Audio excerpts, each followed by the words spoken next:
Hello, welcome to Subjective. This is a series of interviews with contemporary fashion models to try and establish really the history of fashion photography through their eyes. If you happen to be watching via Show Studios YouTube, please be sure to like, comment and subscribe below. Here we go. For some reason, I didn't realise this was you, which is just my stupidity. You didn't know that was me? It's very, very, very famous. I know, but for some reason I'd missed it, or for somebody who was very dear to my heart in any case. My heart too. How did it come about? Again, one of the most talented and nicest guys that there was. And sadly missed, dear David. Yeah. It's quite a sweet story, actually. English Vogue rang me and said, we want to do, you've got to, again, in this period, I forget what year it was, 72, 73, something like that.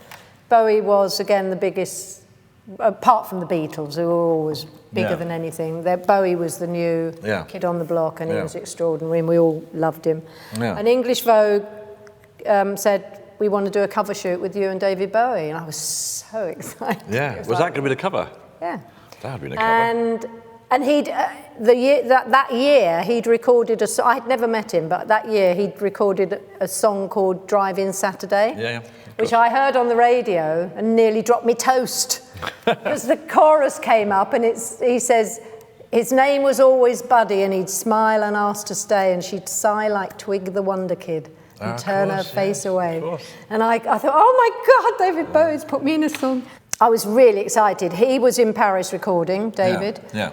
I flew to Paris. We met. He was charming. I was very nervous, but he was really sweet. He was very un-rock and roll, David. Yeah. He was incredibly bright, incredibly smart, incredibly well-read. And we talked about books and films. You know, it wasn't like, hello, girl. It wasn't like how you imagine a rock and roll person to be. I, as you can see from my body, had been on holiday, and I was very tan. Oh, really?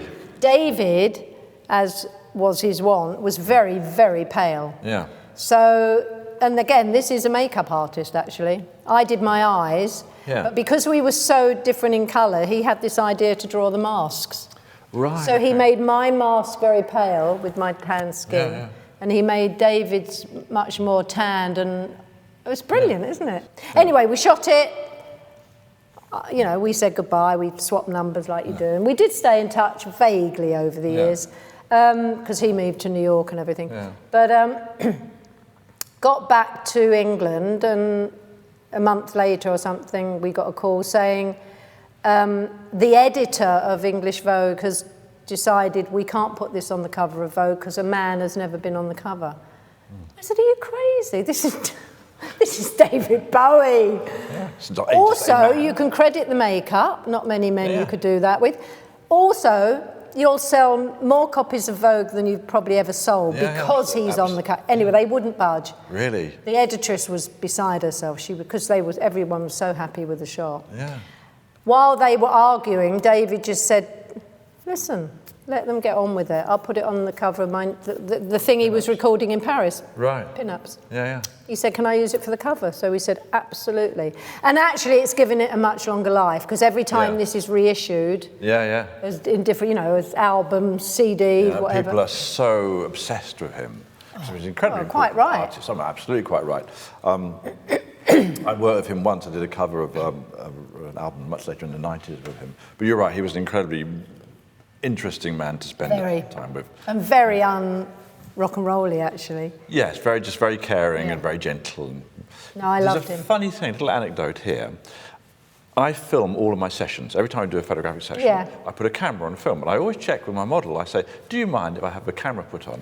And the only two people who said, yes, I do mind, please turn it off, was David Bowie and yourself. Yeah. So there you go. And it's probably because we're from that era. It drives me nuts, actually, today.